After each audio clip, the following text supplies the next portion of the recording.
Chinnaswamy stadium వద్ద జరిగిన తొక్కిసలాట ఘటన నేపథ్యంలో క్రికెటర్లపై విమర్శలు వెల్లువెత్తుతున్నాయి. అభిమానులు ప్రాణాలు కోల్పోయి పలువురు తీవ్రంగా గాయపడిన సంబరాలు చేసుకుంటారా అంటూ మండిపడుతున్నారు. ఇంతటి విషాదంలో కూడా సన్మానాలా అంటూ ఫైర్ అవుతున్నారు. తొక్కిసలాట జరిగి అభిమానులు చనిపోయిన విజయోత్సవ వేడుకలా అని ప్రశ్నిస్తున్నారు. పరిమితికి మించి వేలాదిగా క్రికెట్ యువ అభిమానులు పోటెత్తడంతో చిన్నస్వామి స్టేడియం గేట్ల వద్ద భారీగా తొక్కిసలాట చోటు చేసుకుంది. ఈ ఘటనలో 11 మంది మృత్యువాత పడ్డారు, 33 మంది గాయపడ్డారు.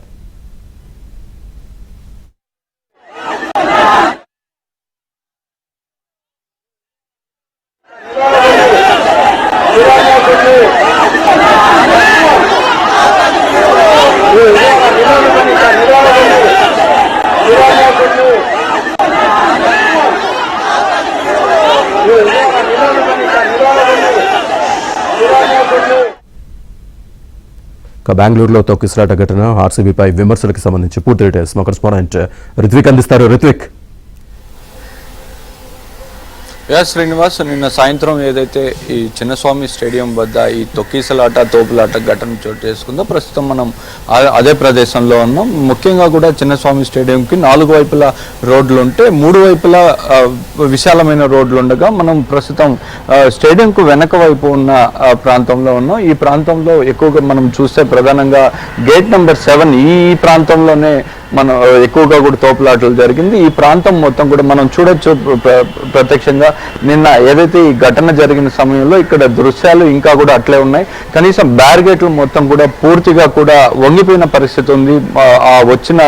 ఇక్కడికి వచ్చిన అభిమానులు కానీ ప్రజలు కానీ మొత్తం వాళ్ళు ఒకరి మీద ఒకరు పడి నెట్టుకోవడంతో గేట్లు కూడా బ్యారిగేట్లు కూడా పూర్తిగా వంగిపోయిన పరిస్థితి ఉన్నాయి. మనం చూడొచ్చు ఇక్కడ ఇంకా కూడా ఆనవాళ్ళు అయితే అలాగే ఉన్నాయి. మరి ముఖ్యంగా చూసినట్టయితే ఇక్కడ కారు ఒకటి ఉంది, కారు పార్క్ చేస్తున్నారు. ఈ కారు మీద కూడా ఎక్కి తొక్కడంతో అభిమానులు ఏ విధంగా ఉందో ఒకసారి మనం చూడొచ్చు. సో ఇంతటి ఘటన జరుగుతున్నా కానీ ఈ విజయోత్సవ వేడుకలు నిర్వహించారనేది కూడా మరోవైపు పెద్ద ఎత్తున విమర్శలు అనేది వస్తుంది. నిన్న మధ్యాహ్నం నుంచి కూడా పరిమితికి మించి ఇక్కడికి ప్రజలందరూ కూడా చేరుకున్నారు. చిన్నస్వామి స్టేడియంలో 35,000 నుంచి 35,000 మాత్రమే సిట్టింగ్ కెపాసిటీ ఉంటుంది. మరొక 2-3 వేల మందిని కూడా లోపలికి అలో చేసే పరిస్థితి ఉంటుంది. కానీ నిన్న ఈ ఆర్సీబీ విజయోత్సవ సభకు మాత్రం, విజయోత్సవ ర్యాలీకి మాత్రం 3 లక్షల మంది వచ్చారనేది ఒక అంచనా వేస్తున్నారు. చిన్నస్వామి స్టేడియం పరిసరాల్లోనే 2 లక్షల మంది ఉన్నారని చెప్పి, విధాన సౌధ పరిసరాల్లో 1,00,000 మంది ఉన్నారని చెప్పి కూడా స్వయం సీఎం ప్రకటించిన పరిస్థితి ఉంది. సో ఇంతటి ఘటన జరుగుతున్నా కానీ అప్రమత్తం కాకుండా ఈ వేడుకలను కొనసాగించారనేది పెద్ద ఎత్తున అయితే విమర్శలు వస్తున్నాయి. ఇక్కడ ఒకవైపు ఈ తోపులాటలు తొక్కేసులాటలు జరిగి ప్రాణాలు కోల్పోయి 10ల సంఖ్యలో గాయాలు పడ్డము, 11 మంది వరకు మృత్యువాత పడడంతో కూడా ఈ విషయాలు తెలిసినప్పటికీ కూడా, ఈ ఘటన జరుగుతున్నప్పటికీ కూడా మరోవైపు విధాన సౌధ వద్ద కానీ ఆ తర్వాత చిన్నస్వామి స్టేడియం లోపలికి క్రికెటర్లను తీసుకొచ్చి ఈ విజయోత్సవ కార్యక్రమాన్ని కొనసాగించారనేది అయితే ప్రస్తుతానికి పెద్ద ఎత్తున ఇటు బీజేపీ నుంచి కానీ సాధారణ ప్రజల నుంచి కూడా పెద్ద ఎత్తున అయితే విమర్శలు వస్తున్న పరిస్థితి ఉంది.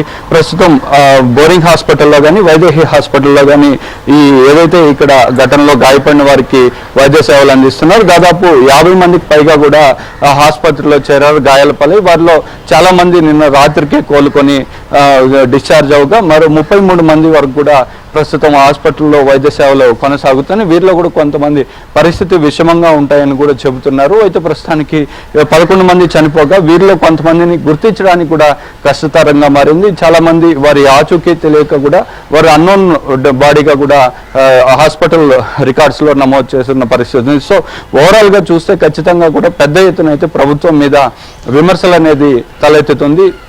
ప్రధానంగా మనం చూస్తే ఈ 4 వైపులా కూడా పెద్ద ఎత్తున భారీగా ఈ చిన్నస్వామి స్టేడియంకు 3 వైపులా కూడా బాగా విశాలమైన రోడ్లు ఉంటాయి. ఇది ఈ 4వ వైపు మాత్రం కూడా మనం ఒకసారి చూడొచ్చు. ఓవైపు మెట్రో లైన్ ఉండడం వల్ల, మెట్రో లైన్ ఉండడంతో అక్కడ ఎత్తైన గోడ కానీ ఫెన్సింగ్ కానీ వేశారు. అటువైపు వెళ్ళడానికి లేదు. ఇటు పక్క కూడా మొత్తం కూడా ఒక రోడ్డు, ఇరుకైన రోడ్డు లాగా ఇది ఉంటుంది. ఈ ఇరుకైన రోడ్లోనే చాలా మంది, వేలాది మంది ఇటు హైట్ కూడా మనం గోడ చూస్తే చాలా హైట్ తక్కువ ఉంటుంది. ఈ గోడకు ఆనుకునే చెట్లు కూడా ఉన్నాయి. ఈ చెట్లు కూడా ఎక్కి లోపలికి వెళ్ళే ప్రయత్నం చేశారు.